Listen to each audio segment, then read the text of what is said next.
Yo pienso que cuando uno escudriña la Escritura, abre la Biblia para leerla, de repente uno quisiera en la Biblia encontrar las grandes verdades de Dios, descubrir a Dios.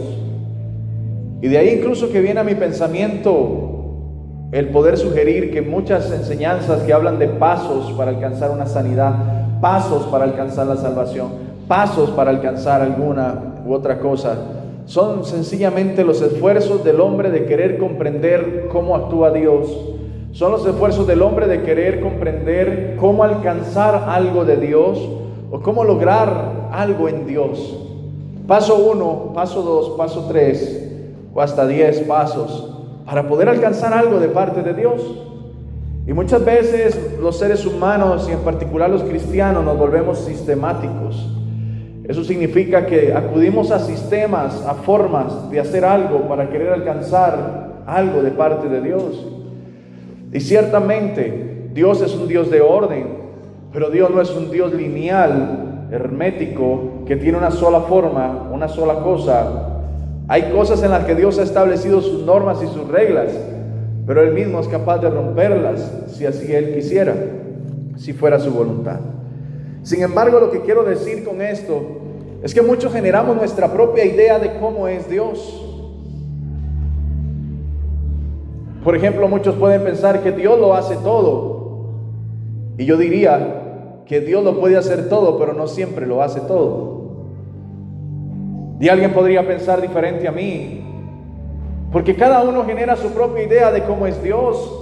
Y encontramos debates en grandes hombres de Dios con conocimiento y que son influyentes en el mundo cristiano, algunos debatiendo de un punto y otro al contrario lo pone en contraoposición y dicen no es como él dice, es de esta forma, y entonces el otro dice no, es que es de esta forma, no es como él dice, y cada uno comienza a interpretar a Dios a su manera.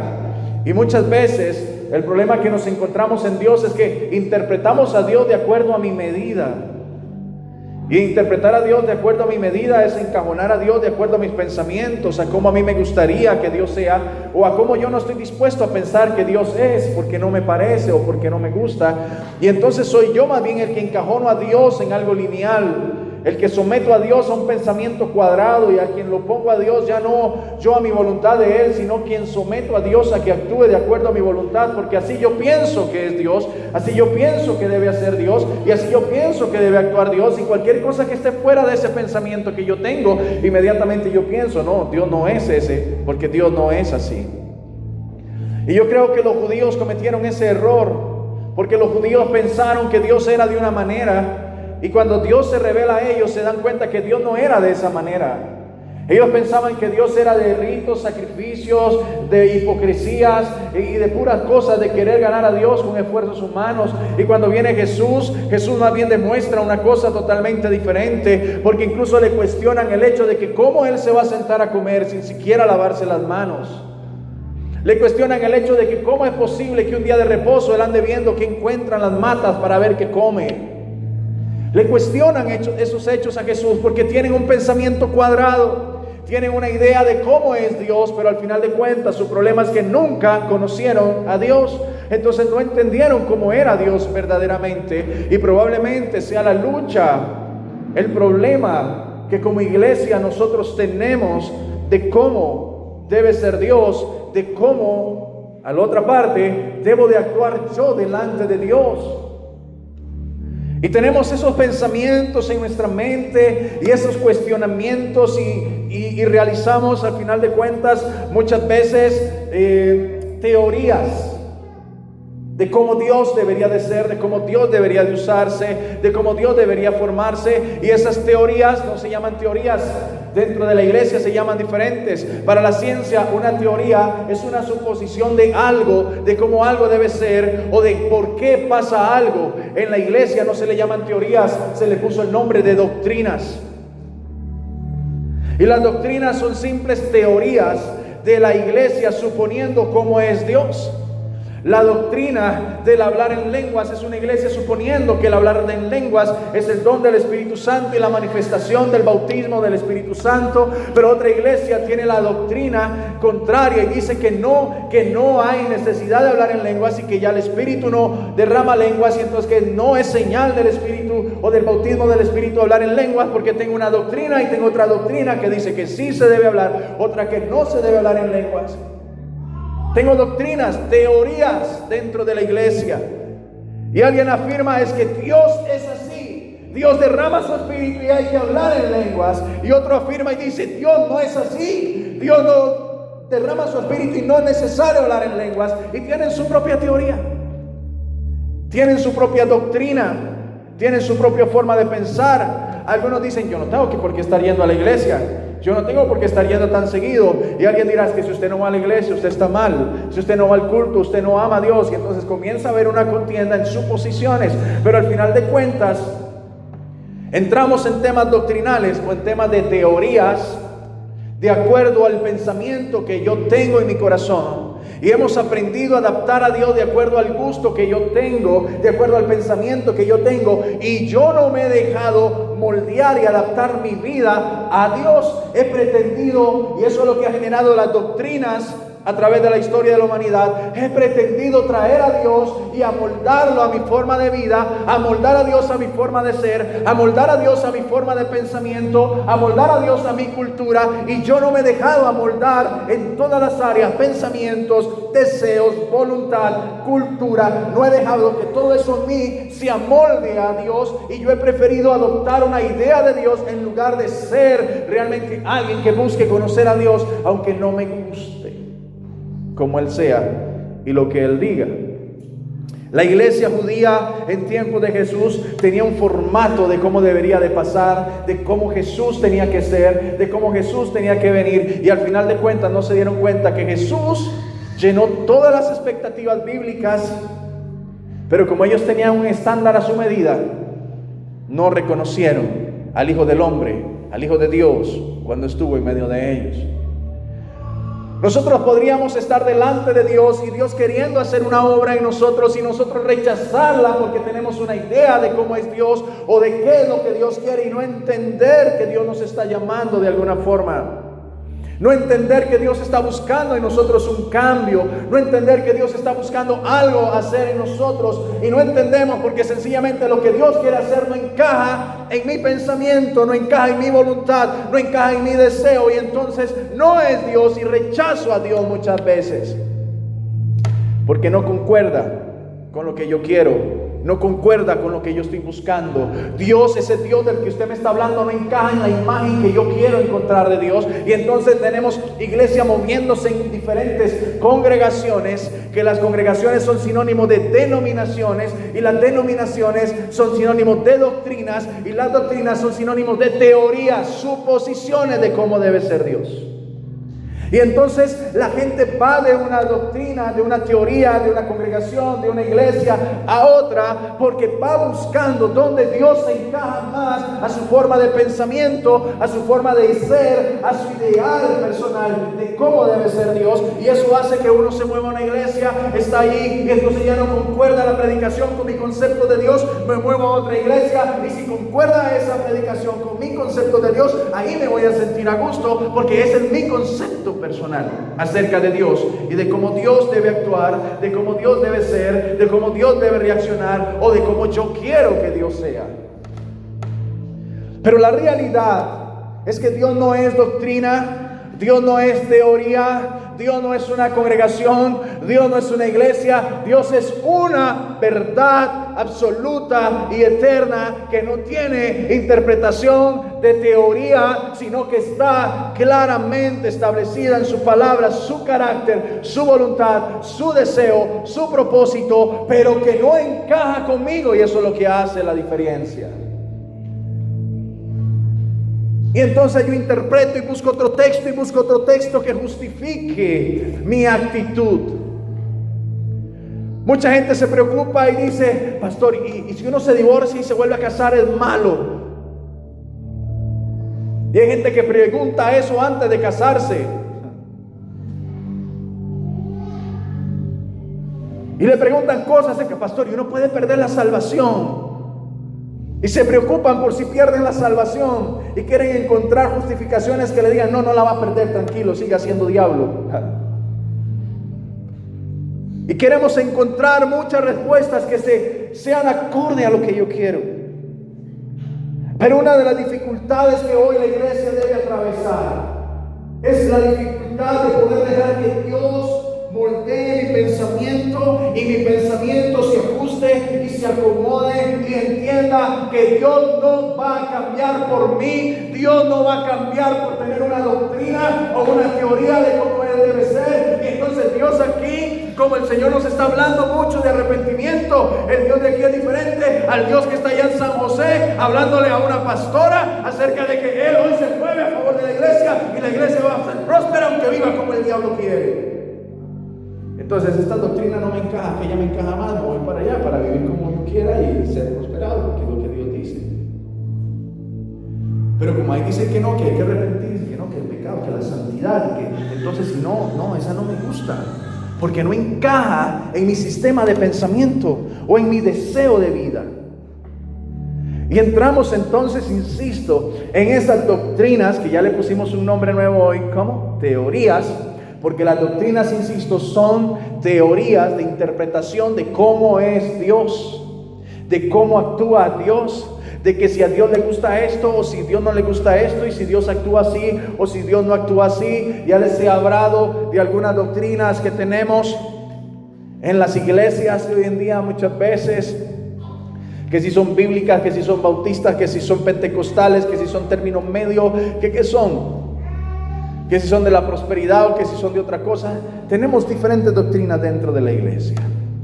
Y esto lo hago como a modo de introducción, porque en nuestro pensamiento hemos venido conociendo a Dios, y claro, Dios ha tenido misericordia de todos nosotros. Pero lo primero que necesitamos hacer para poder entrar al mensaje de la palabra es que nuestra mente esté entendida para poder recibir de Dios lo que Dios quiere decirme y adaptar mi vida a lo que Dios está diciendo, y no querer decir, no, eso no es, y rechazar, o decir, esto es, pero más o menos. Sino que realmente nosotros podamos tener claridad en la palabra del Señor. Porque yo creo que uno de los males que tenemos hoy la iglesia, y aquí voy a ir entrando ya en el tema, con respecto a la salvación, es nuestro pensamiento de Dios. El problema que tenemos con respecto a la salvación de la iglesia es el concepto, la teoría o la doctrina que yo tengo acerca de Dios. No les voy a decir que lo reciten, pero si les preguntara, levanten su mano, ¿cuántos conocen San Juan 3:16? ¿Cuántos pueden levantar su mano? Es decir, yo sé que dice, tal vez no se lo sepa completo, pero usted dice, yo sé que dice San Juan 3:16, y la mayoría de la iglesia la levantaría la mano, aunque tienen como pereza para levantarla, ¿verdad? Pero ¿cuántos saben lo que dice Romanos 5:12? No lo busquen a Biblia. Y yo me atrevería a decir hoy que antes de llegar a Romanos 3:16, usted debería, a San Juan 3:16, usted debería conocer Romanos 5:12. Si usted no conoce Romanos 5:12, ¿para qué le va a servir San Juan 3:16? No le sirve de nada. ¿Por qué, pastor? Y vayamos a Romanos 5:12.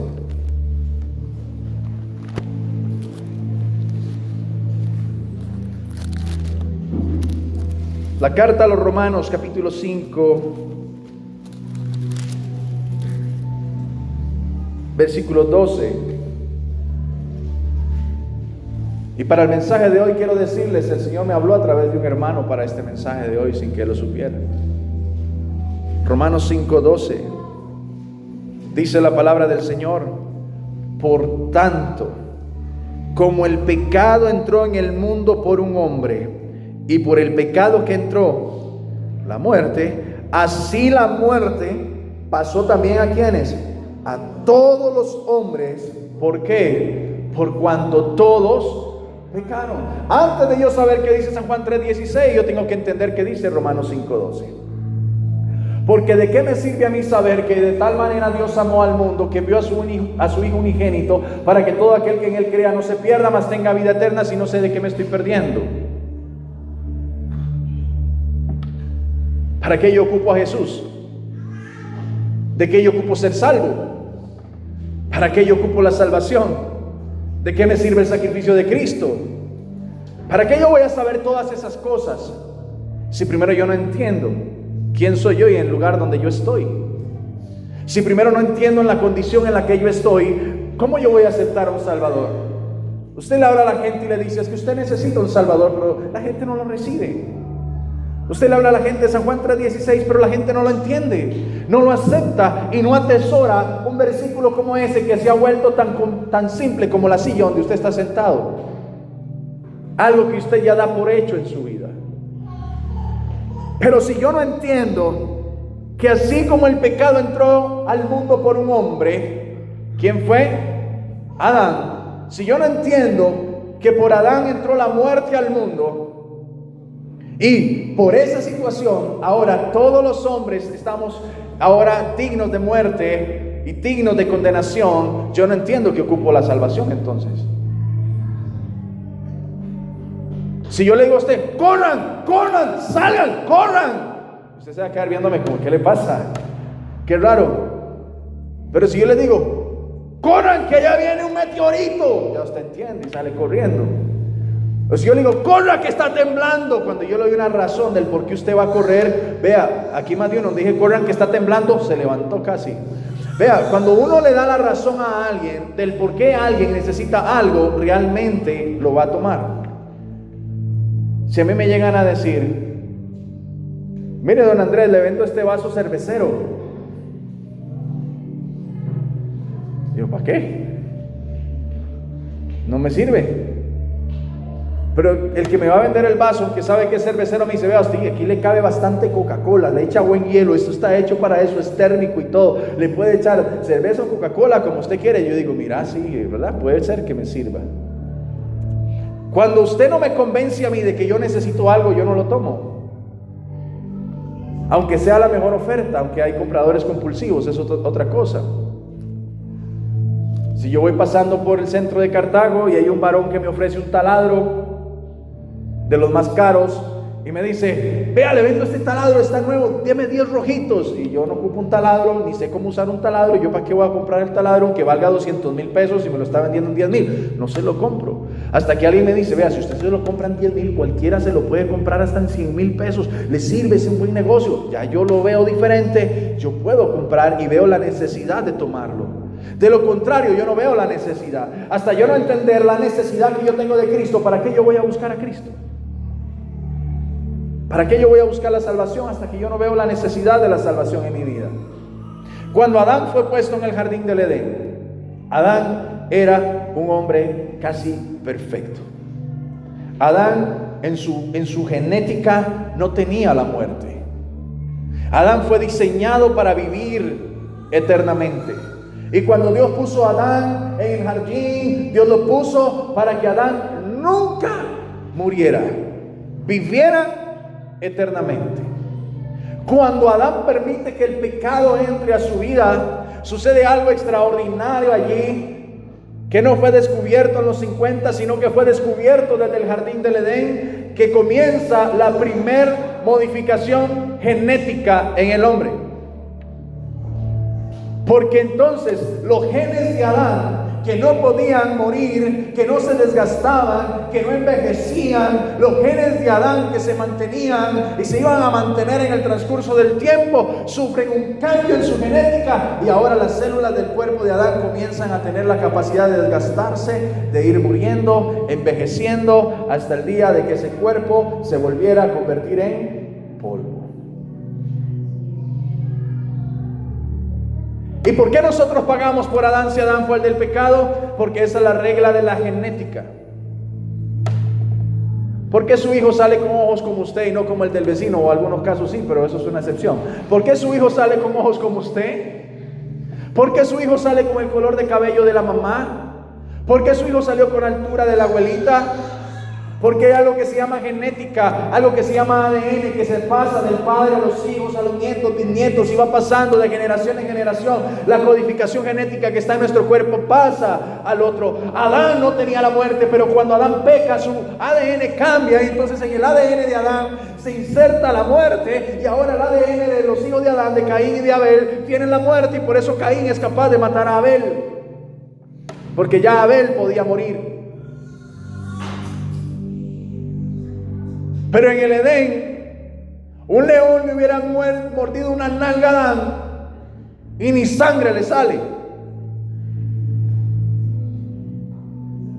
Pero pasó de Adán, cambió su genética, cambió su vida, y ahora Adán comienza a mostrarnos algo que el hombre no conocía, que era la muerte. Y entonces los genes de Adán cambian, y comienza Adán, que vive 915, 916 años, y comienza a pasar las generaciones de Adán hasta el día de hoy, que cada vez nos degradamos genéticamente más, y cada vez el hombre vive menos. Adán no llegó ni a 1000. Y cada vez el hombre vive menos años, tiene menos capacidad de vida. Adán no supo lo que era el cáncer, ahora nosotros sabemos lo que es el cáncer. ¿Y qué es el cáncer? Son células del cuerpo que su genética se descontrola y comienzan a reproducirse incontroladamente, sin un orden en particular, y comienzan a generar tumores, y comienzan a malformar, y comienzan a pegarse a ciertas áreas del cuerpo, y comienzan a alterar el funcionamiento de algunos órganos, y eso es lo que llamamos cáncer. Por eso el cáncer de mama, que este mes estaban en esa celebración, para hacer la prueba del cáncer de mama, tiene la mujer que palpar y ver si encuentra un bulto o alguna pelotita o algo. ¿Por qué? Porque esa es la señal de que esas células se descontrolaron y empezaron a multiplicarse descontroladamente, y comenzaron a hacer un pequeño tumor en la mama de la mujer. La genética del hombre se descontroló, y la seguimos descontrolando con ARN y un montón de cosas, la seguimos descontrolando. La genética del hombre se perdió y entró la muerte al hombre. Y ahora el problema es que entendemos entonces que la muerte entró por Adán al cuerpo del ser humano. Por culpa de Adán me salen patitas de gallo. Por culpa de Adán ya me da dolor de espalda a los 37 años. Por culpa de Adán, porque su genética cambió, es mi herencia de Adán. Eso me hace a mí entender que soy descendiente de Adán. Su genética de muerte está en mí y en usted también. Pero el problema es que así como heredamos de Adán, mire, un ejemplo rápido nada más. Cuando usted va al médico, ¿qué le preguntan? ¿Tiene familiares con cáncer? ¿Familiares diabéticos? ¿Hipertensos? Y comienzan a preguntar, ¿por qué? Porque es de esperarse que si usted tiene un familiar con esos padecimientos, probablemente usted tarde o temprano los padezca también. Es la herencia. Hay gente aquí que tiene que agradecerle a la mamá o al papá la hipertensión. Hay gente aquí con problemas del corazón que tiene que agradecerle al abuelo que se murió de eso y al papá que se murió de eso, y tiene que darle gracias a Dios que se va a morir de eso. Es lo que heredó en la genética. Pero también sucede algo, no solo en lo natural, sino que en lo espiritual también. Porque mientras Adán estuviera delante de la presencia de Dios, Adán no solo tenía una vida eterna en su cuerpo, sino que Adán tenía una vida eterna completamente delante de la presencia de Dios. Pero cuando Adán recibe en sí el pecado, Adán tiene otra consecuencia, que es la separación de Dios. Y a partir de ahí el hombre comienza a vivir las consecuencias de esa separación de Dios. Y vuelvo al ejemplo, Caín y Abel son la consecuencia de las dos cosas. Caín y Abel. Abel muere físicamente, pero Caín muere espiritualmente. Las dos manifestaciones de la muerte. Caín por su pecado de asesinar a su hermano, y Dios le pone una marca, y Dios lo castiga, y Dios lo maldice por su pecado. Ahora ya no solo está muriendo su cuerpo, porque más bien Caín dijo, voy a ver quién me mata, porque quién va a soportar eso. Y Dios más bien no le permite morir, y le dice, no, el que te mate 7 veces más le va a venir la plaga sobre él. Están los dos contextos, el que muere en su físico y el que muere, porque la muerte de Caín comenzó el día en que Dios le maldijo de esa forma. aunque siguió viviendo su cuerpo. Hay dos muertes a las que estamos expuestos: una muerte física que se acerca cada día más, y una muerte eterna que así es como nacemos. De ahí que se habla del ciclo de la vida. ¿Cuál es el ciclo de la vida que nos enseñan en la escuela de ciencias? Que todo lo que vive nace, crece, se reproduce y muere. Es el ciclo de la vida humana. Así estamos diseñados desde que nacemos. Nacemos para crecer, nacemos para reproducirnos y nacemos para morirnos. Así nacemos.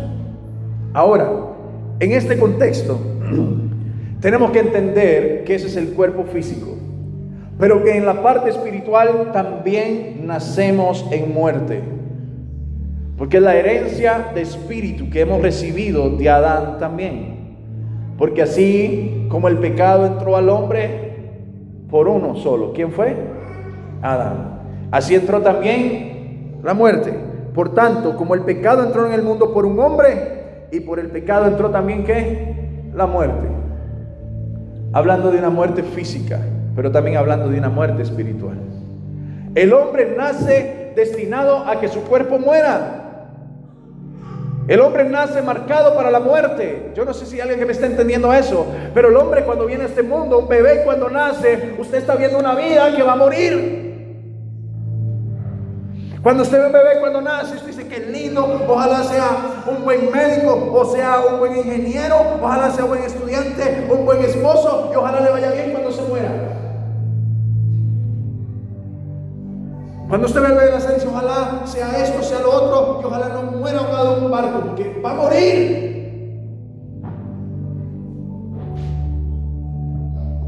Cuando mi mamá me vio a mí por primera vez, aparte de ver la cosita más linda que sus ojos habían visto alguna vez en la vida, vieron a alguien que estaba destinado a morir. Si no lo digo yo.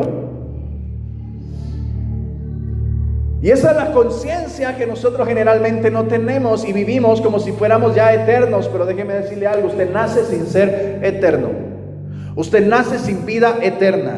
Usted nace en un cuerpo que va a morir y nace con un alma que está muerta, un espíritu que está muerto en el pecado. Así nace usted, así nací yo y así nacen todos los hombres, por más corrongos, lindos, cachetoncitos ahí rosaditos que sean. Nacen con un gen de muerte y nacen con un espíritu muerto en Dios.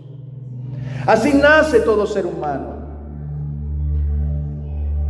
Por tanto, como el pecado entró en el mundo por un hombre y por el pecado la muerte, así la muerte pasó a todos los hombres por cuanto todos pecaron. Es la herencia del pecado que ya produce muerte en nosotros. De ahí que el primer principio que tenemos que entender es que el hombre no nace siendo vivo, el hombre nace siendo un esclavo de la muerte. Así nace. Mis hijas pueden nacer en el hogar pastoral y alguien podría decir que los pastores, no, mis hijas nacen muertas en el pecado, en la herencia de Adán. Yo podría vivir inmaculado y que usted me vea que me tiene que tapar con un manto como Moisés porque sale una luz radiante. Podría vivir así usted y tener todos los hijos que quiera, que sabe, sus hijos nacen muertos también, hasta el día que no conozcan a Jesús. El día que mi mamá, yo tengo una foto lo más bonita, viera, habían fotos en aquella época cuando me bautizaron. Tenía yo como 2 meses, dice mi mamá, no, como 1 mes, cuando me bautizaron. Vieran qué pelota más gorda era. Y mi mamá está en la foto y los padrinos y toda la historia y estaban sacando a un muerto de esa iglesia. Y ellos celebraban, no lo sabían que estaban sacando un muerto de la iglesia. Porque aunque me hubieran bautizado siendo chiquitito, era un muerto el que estaba ahí. Y así camina el hombre separado de Dios.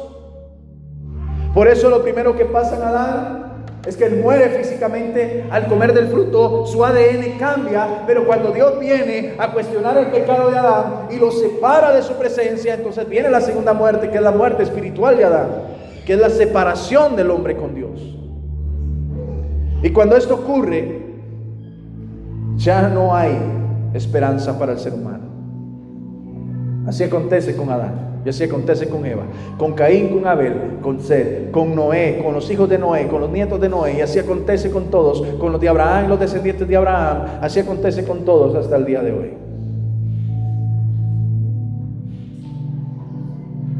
Si yo no entiendo esto, de que yo nací muerto, y es una forma de decirlo, ¿verdad? Antes de que me empiecen a cuestionar, es una forma de decirlo que nacimos muertos por el pecado y porque estamos destinados a morir. Si yo no entiendo eso, yo no entiendo para qué necesito a Jesús. Yo no lo entiendo. Yo no entiendo San Juan 3:16 hasta que yo no entienda esto. Hasta que yo no entienda la muerte, yo no voy a comprender la vida. Hasta que yo no comprendo mi pecado, yo no voy a entender la justificación. Hasta que yo no entiendo la gracia, yo seguiré haciendo obras de la ley, buscando tips, puntos, claves, esquemas de cómo agradar a Dios, interpretando a Dios a mi manera. Esta es una verdad que no hay doctrina que la pueda desviar. No hay doctrina que la pueda echar al suelo. No hay ninguna doctrina que me diga a mí que yo no muero, porque yo muero. No hay ninguna doctrina que me diga a mí que yo no voy a envejecer, no envejecerán mis huesos y no me voy a morir. Porque lo dice la Biblia, lo dice la ciencia, lo dice el mundo y lo dice la razón y lo dice mi abuela que partió con el Señor hace 15 años. Lo dice la vida. Es la realidad a la que todos estamos expuestos. Así que cuando alguno cumple años, celébrelo con gozo. Mi hermano Percy está cumpliendo años hoy, felicidades. Saben, yo espero que nosotros cuando cumplamos años demos gracias a Dios por la vida que nos ha dado, pero se genere cada vez más conciencia de que entre más años cumplo, menos me quedan. Lo estoy motivando, sí, pues, Señor. Entre más años cumplo, menos años me quedan. Pues la gente dice un año más cerca, es lo que podemos tener. Pero esa conciencia no la encontramos, ¿verdad? Porque no estamos conscientes de la muerte. No estamos conscientes de la muerte. Vuelvo a decirlo, no estamos conscientes de la muerte. Caminamos ignorando a la muerte, caminamos obviando a la muerte, vivimos obviando a la muerte. Hay gente que no le gusta hablar de la muerte. Pero cualquier parte de su cuerpo que usted mire, usted va a ver muerte. Cuando yo miro mis manos, cuando cumplí 30 años, yo un día me quedé viendo mis manos y me entró un sentimiento. Porque me quedé viendo que mis manos ya no eran las manos, ya se veían arruguitas aquí, así, ya se marcan más las partes de la piel. Y me las acabo de ver otra vez y ya tengo más marcas. Mi cuerpo va envejeciendo. Cada vez voy más cerca de la muerte. Este cuerpo está destinado a morir y un día, no sé, yo creo que no nos va a dar tiempo, pero un día usted va a poder quizás mirarme en una caja, acostado, así con corbatita tiene que ser, y verme ahí acostado en esa caja. Y yo les voy a decir, traten de moldearme una sonrisa. Y decir que me tengan que meter algo, pues ya no me va a doler. Traten de moldearme una sonrisa. Me van a acostar en esa caja, me van a ver por un ratito y después me van a meter a un incinerador, me van a meter en una cajita.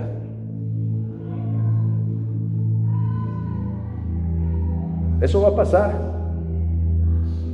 Y si usted no me ve a mí, probablemente yo lo vaya a ver a usted, aunque eso no nos guste. ¿Sí o no? Si usted no me llora a mí, tal vez yo lo llore a usted. Pastor, no hable eso. No, es que es la vida. Y si no soy consciente de la vida, tampoco voy a ser consciente, si no soy consciente de la muerte, no voy a ser consciente de la vida en ningún momento. No voy a poder entender la vida.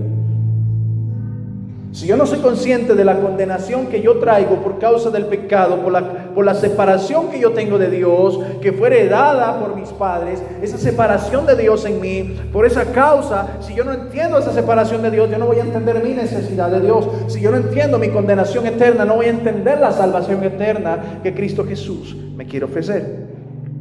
En el verso 8 del capítulo 5 igual, dice: pero Dios muestra su amor para con nosotros, en que siendo aún Cristo murió por nosotros. Aquí empiezan las buenas noticias para el que está muerto.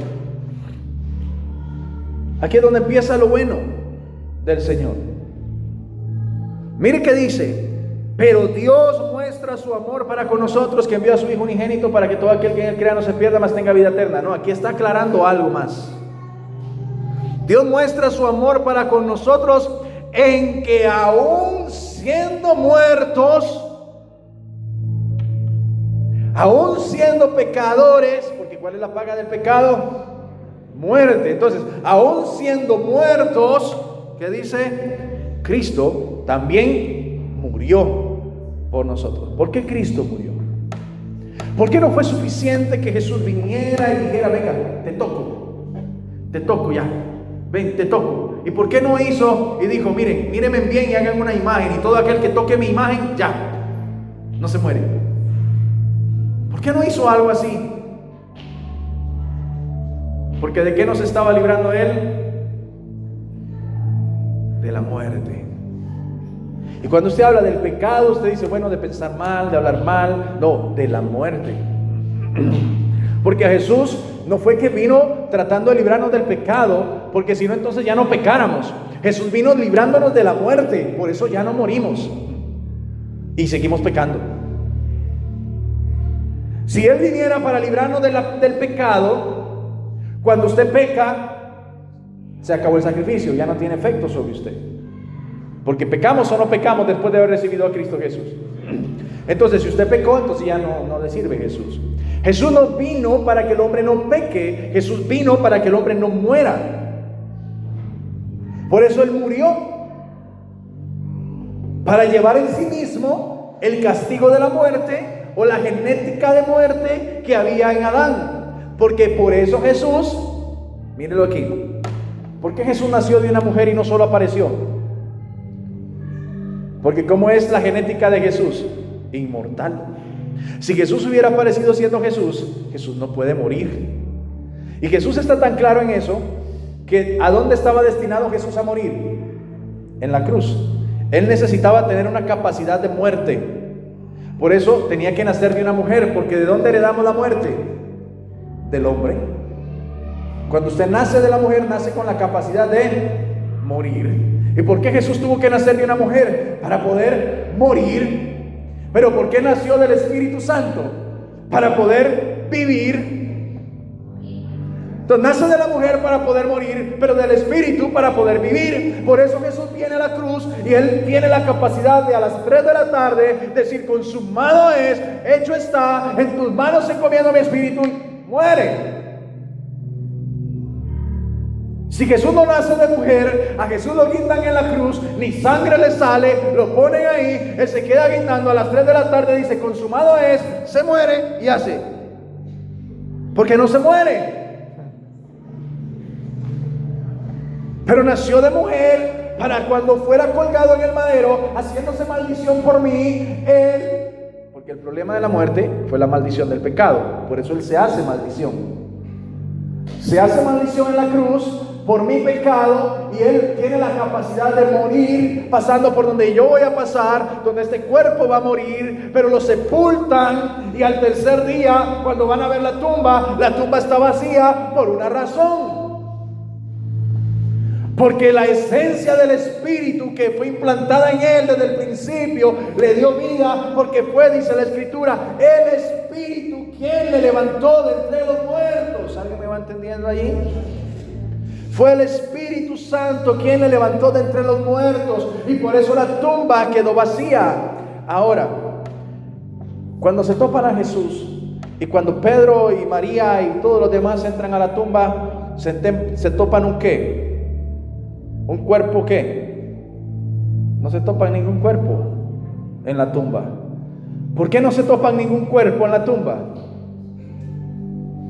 Porque la genética del cuerpo de Jesús después de la muerte es cambiada nuevamente a una genética de vida. Y por eso Jesús está en un cuerpo ahora que no muere, en un cuerpo que no peca, en un cuerpo que no está expuesto al infierno, sino en un cuerpo ahora con una genética eterna, dándonos Dios la primicia en Jesús de que nos va a devolver a nosotros aquella genética que Adán tuvo al principio, que fue eterna, dándonos ahora a entender que el hombre que va al polvo, Él le va a reconstituir en una vida con una genética celestial, incorruptible, que no va a morir más y va a vivir eternamente en los jardines del Señor con Él para siempre.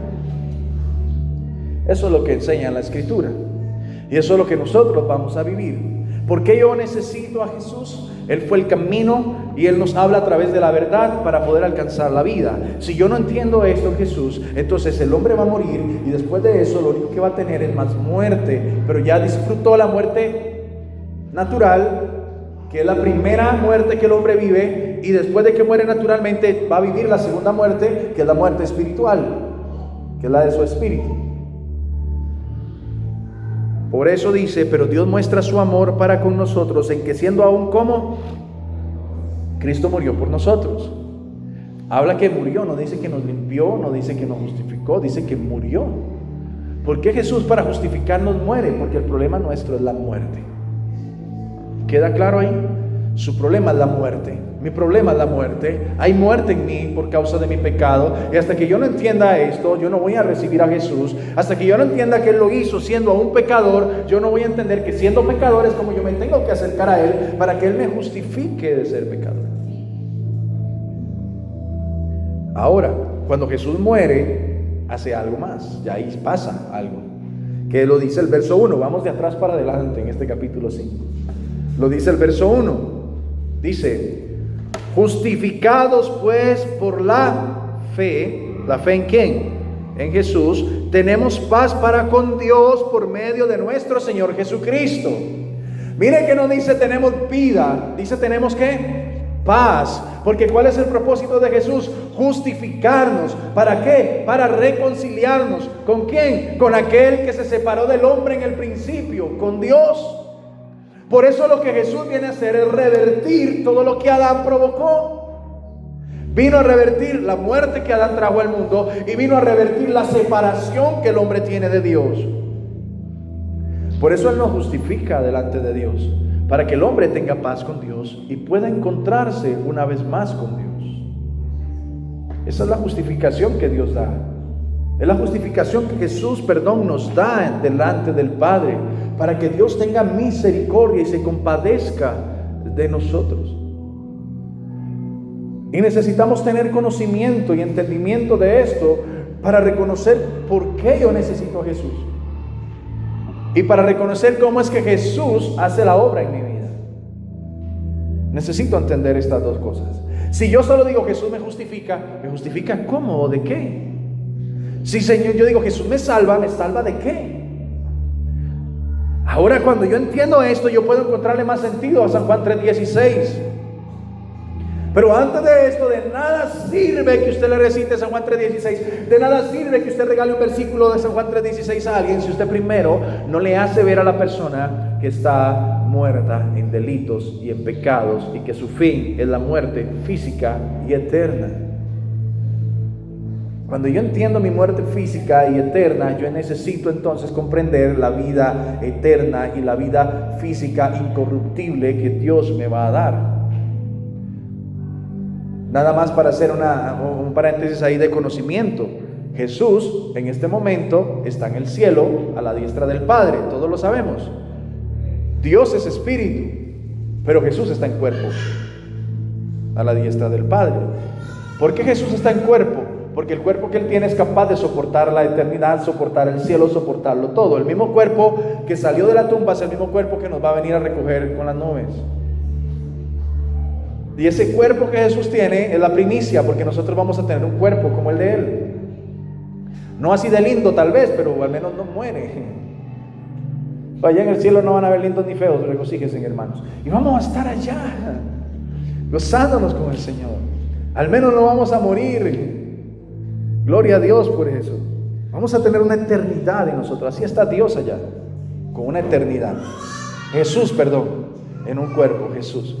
Él es la primicia y nosotros vamos a ser levantados igual para reinar, para que Él reine sobre nosotros allá en la eternidad y estar con Él para siempre, eternamente, para siempre. Eso es lo que el Señor hace. Pero también está el caso contrario de aquellos que no son justificados por Jesús, que van a vivir una muerte, aunque suene irónico, una muerte eterna. Dice la palabra, una horrenda expectación de fuego y de ardor, de azufre, donde el gusano nunca muere. Separados completamente de la gloria de Dios y de cualquier esperanza de salvación. También eso existe. Así que justificados por la fe, tenemos paz para con Dios por medio de nuestro Señor Jesucristo. Esa es la verdad más grande que tenemos. Pero ¿por qué el hombre necesita paz con Dios? Yo creo que ya usted puede responder más fácil a esa pregunta esta mañana. Porque el hombre se separó de Dios, hubo enemistad con Dios, y por eso la Biblia dice que el que es amigo del mundo es... Y cuando hay enemistad hay paz. No, hay una falta de paz porque hay una enemistad. Mientras el hombre siga siendo amigo del mundo, hay una enemistad con Dios. Por eso es que entonces entra la otra parte, que es que cuando ya fui justificado, yo necesito entrar a una parte de santificación. Y mi santificación es mi separación del mundo. Vea ese mundo como pecado, es mi separación del pecado, aunque no voy a ser perfectamente impecador, para ponerle una palabra. Voy a seguir pecando, pero cada día me voy separando del pecado, me voy separando de lo que ocasiona el pecado, y mi vida cada día refleja más a Dios. Mi vida refleja cada día más al Señor. Ahora, la verdad de la justificación por la fe es una verdad que nos justifica en medio de nuestros pecados. Así tenía que ser, porque no puede ser justificado el hombre por su perfección, porque el hombre no es ni será perfecto. Necesitábamos ser justificados así. Y Jesús nos justifica delante de Dios aún con nuestros pecados para que seamos salvos. Si no, ninguno pudiera ser salvo. Supongamos que hay una persona que tiene Parkinson. Sabemos lo que es el Parkinson, ¿verdad? No pueden controlar el sistema nervioso del cuerpo y tiembla. Y yo le voy a dar esta botella con agua que está llena, abierta, a una persona que tiene Parkinson, pero yo no sé que lo tiene. Y cuando yo le doy la botella con agua, ¿qué hace? Y un espolvorín y pinga todo. Y entonces yo comienzo a regañarlo. Y le empiezo a hablar, pero ¿por qué se hace tanto reguero? Ya está muy viejo para hacer esos regueros. ¿Qué le pasa? Mira, está regando toda el agua. Y yo comienzo a regañarlo enojado. Pero de repente alguien viene y dice: no, pastor, es que él tiene Parkinson, él no puede controlar eso, es algo que está en él, el Parkinson, mire, por eso es que él riega el agua. Él tuvo la intención de coger la botella, pero no puede controlarla, el agua se le riega. Y entonces ya más bien yo tengo sentimiento en mi corazón. Y yo digo: venga, yo le ayudo, deme la botella, yo se la sostengo. El Parkinson sigue estando en la persona, ¿cierto? ¿Qué marca la diferencia? La justificación que alguien dio de su deficiencia, de su enfermedad. Así Dios nos justifica de nuestro pecado. Dios sigue diciendo: Él tiene el pecado en su cuerpo, pero la carne es débil. Padre no puede vencerlo todo. Él se está santificando, está buscando. Él aceptó mi justificación, pero no puede ser perfecto. Y por eso Él sigue pecando, por eso sigue regando el agua, porque Él no puede controlarlo. Es parte de su naturaleza en este momento. Y entonces Dios tiene misericordia y nos perdona.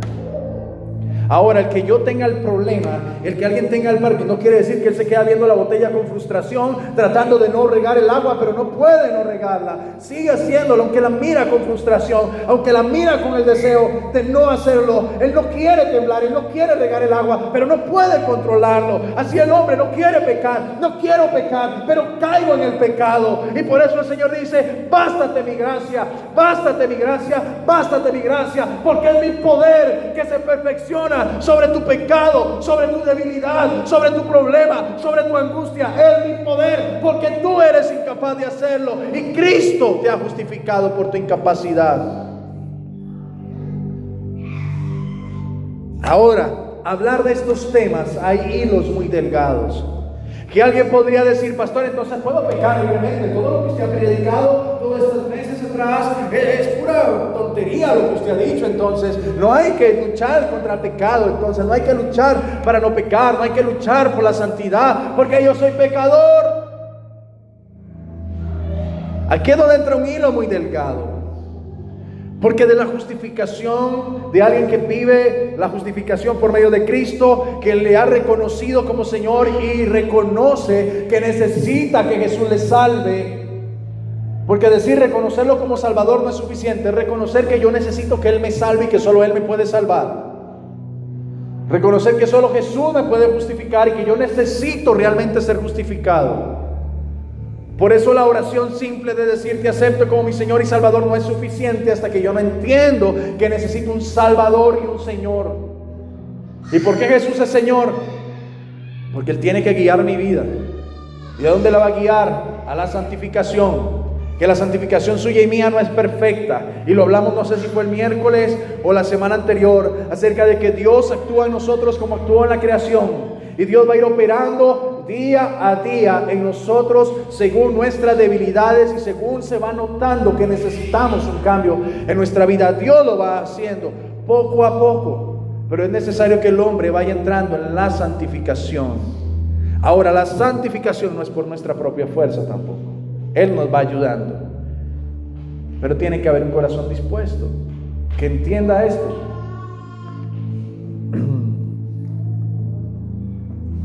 Si yo le digo a usted, o de repente usted no sabe, vamos a usar la botella de ejemplo una vez más, y usted me dice, es que tengo sed, y yo le digo, tómese un poquito de agua. Usted agarra la botella y yo le digo, yo no la he tocado y está limpia, hágalo, no va a tener COVID. Usted agarra la botella y se toma un trago. Pero después viene alguien que le dice, yo lo vi a usted tomando de la botella del pastor. ¿Sí? Es que usted no sabe, pero el pastor le echó unas gotitas ahí de eso que usan para quemar la papa. Y usted no sabe. Y usted va a decir, ¿cómo? Y entonces yo le vengo y le digo, tómese un poquito. ¿Usted no va a querer? ¿O sí? ¿Por qué? Porque le da temor morirse, ¿verdad? ¿Qué? Vale ejemplo. Si eso hacemos con lo natural, la misma actitud en el espíritu debería de operar en nosotros. Si yo sé que este es el pecado, y el pecado se me va a matar, es ilógico que el hombre que va conociendo a Dios cada día más siga tomando de la botella, porque sabe que le va a hacer daño a su vida y lo va a matar espiritualmente. Así actúa el pecado y así debe ser la justificación ante el pecado. ¿Por qué yo lo voy a hacer si sé que eso me va a condenar? Entonces el hombre no va a pecar a la libre, porque sabe que si peca, el pecado es el que lo está llevando a la muerte. ¿Sí o no? Y ahí es donde la actitud cambia con respecto al pecado. Porque entonces ya yo no veo el pecado como algo natural, porque el hombre sin Dios es insensato, incapaz de reconocer el pecado, y vive el pecado como si fuera natural, como si fuera algo normal, algo bueno. Lo vive libremente. Lo vive a él, no le importa que lo vean, porque para él no está mal. Pero una vez que la luz de Cristo viene a nosotros y vemos que eso que yo veía normal está mal, lo sensato es que yo comienzo a apartarme de eso. Yo comienzo a alejarme, porque yo no sabía que eso me hacía daño.